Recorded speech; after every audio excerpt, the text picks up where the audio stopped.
ఏలూరు జిల్లా చింతలపూడి మండలం నాగిరెడ్డిగూడెంలో Andhra Pradesh deputy CM Pawan Kalyan పుట్టినరోజు సందర్భంగా జనసేన చింతలపూడి మండల కార్యదర్శి బూక్యా ప్రసాద్ అధ్యక్షతన నాగిరెడ్డిగూడెం ఎంపీపీఎస్ స్కూల్ పిల్లలకు బుక్స్ పెన్నులు పంపిణీ చేశారు. అనంతరం స్కూల్ పిల్లలకు భోజనం ఏర్పాటు చేశారు. ఈ కార్యక్రమంలో టీడీపీ నాయకులు అప్పారావు, రామారావు, రాజు నాయక్, నాగిరెడ్డి, జనసేన నాయకులు Prasad, Ranganath, Srinu, Siddhu, Gautam, Chinnari, Venkatareddy, Ravikumar, school HM Bhukya Nageswararao, school teacher Sandeepam, Ramachaitanya, Nagireddigudem గ్రామస్తులు, నాయకులు, కార్యకర్తలు పాల్గొన్నారు.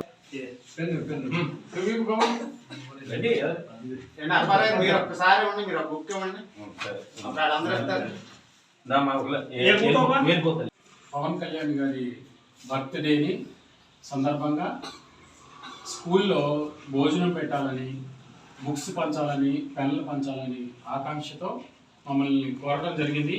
మేము ఎంఈఓ గారి పర్మిషన్తో వారికి పర్మిషన్ ఇవ్వడం జరిగింది. ఆ కార్యక్రమాన్ని నడిపించవలసిందిగా ప్రసాద్ గారిని కోరుతున్నాం.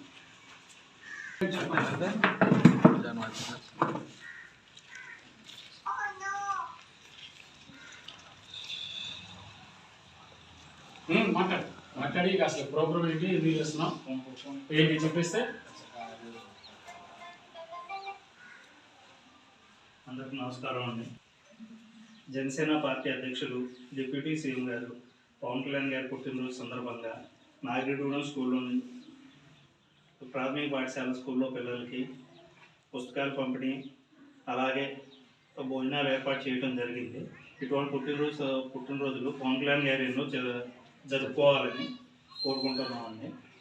అలాగే వచ్చిన పెద్దలకు అందరికీ కూడా ఈ కార్యక్రమం జయప్రదం చేయవలసిందిగా కోరుకుంటున్నాం. ముందుగా నాగిరెడ్డిగూడెం గ్రామ పెద్దలు, జనసేన పార్టీ నాయకులు ప్రసాద్ గారికి, అలాగే తెలుగుదేశం పార్టీ నాయకులు నాజు గారు, ఇతర పెద్దలు భీముడు గారు, మన మాస్టర్ గారికి అందరికీ నా ధన్యవాదాలు తెలియజేసుకుంటూ ఈ ఆహ్వానాన్ని మేము చాలా సంతోషంగా స్వీకరిస్తున్నాం. ఎందుకంటే నిన్న మొత్తం కూడా మన జనసేన పార్టీ వ్యవస్థాపకులు ప్రెసిడెంట్ మధుబాబు గారి ఆధ్వర్యంలో, అలాగే విజయ్ కుమార్ గారు ఆధ్వర్యంలో కూడా నేను చాలా కార్యక్రమాల్లో పాల్గొన్నాం. ఈరోజు ఇక్కడ ఏర్పాటు చేయడం మమ్మల్ని ఆహ్వానించడం సంతోషదాయకం.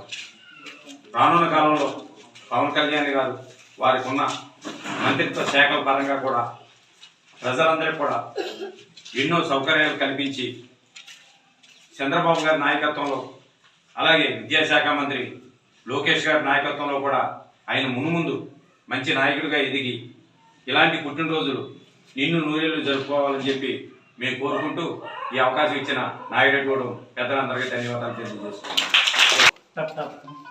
మరిన్ని అప్డేట్స్ కోసం మా ఛానల్ని సబ్స్క్రైబ్ చేయండి.